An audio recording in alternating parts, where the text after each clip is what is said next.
My name is Eric Bowman, and today we are going to be talking about the common tax forms you're going to receive relating to your investment accounts. The first thing you want to understand is where you're going to get these statements or these tax documents from, and they're going to come from your custodian.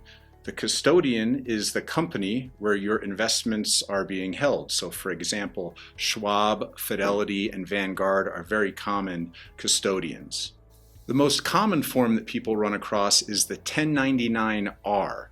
Now this form is utilized to show movement out of a retirement account.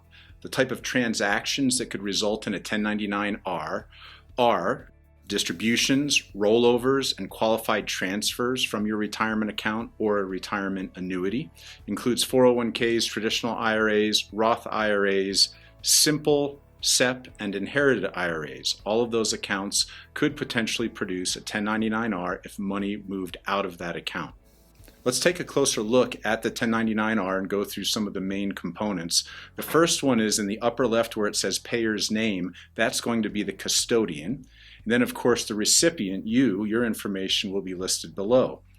On the financial side, we see in box 1 they talk about gross distributions. This would be the amount of that particular distribution or transaction from your retirement account. And then box 2A is going to indicate the taxable amount.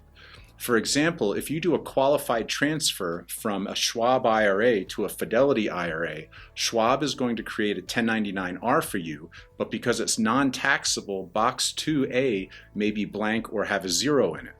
On the other hand, if you made a distribution and you actually put that in your checking account and spent that money, then the gross distribution and box 2A, the taxable amount, would be the same so that the government would understand that it was a taxable transaction. Another interesting block is, box is box 7. In box 7, they're going to put the distribution code. Now there are many distribution codes. They're actually A through W and everything in between. You can find those codes on the back of the 1099-R, but I'm going to just review one or two really quick ones. The first and most common is going to be number 7 or code 7, and code 7 means normal distribution. So this is a taxable distribution that somebody made after they were 59 and a half, for example.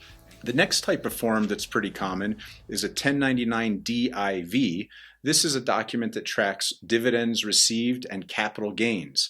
Capital gains are, of course, created when you sell a holding or an investment, a stock, for example. And if you've made money over that period that you held it, you might have a capital gain. And then when you sell it and incur that capital gain, it's either going to be a long-term or a short-term gain.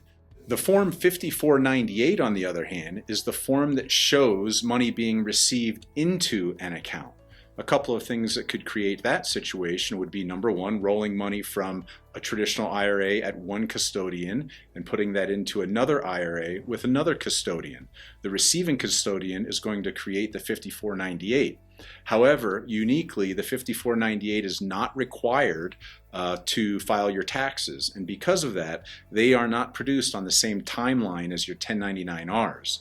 1099-R is typically available at the end of February. Since the 5498 isn't actually required, sometimes they may not come out until March or April. So that's the basics of the tax forms you're most likely to see, and if you have any trouble getting those, if you're a client of ours, of course you can reach out to us, but you can log directly into your custodian, whoever that may be, and those tax forms should be available for you in the documents section. Thanks a lot and have a good day.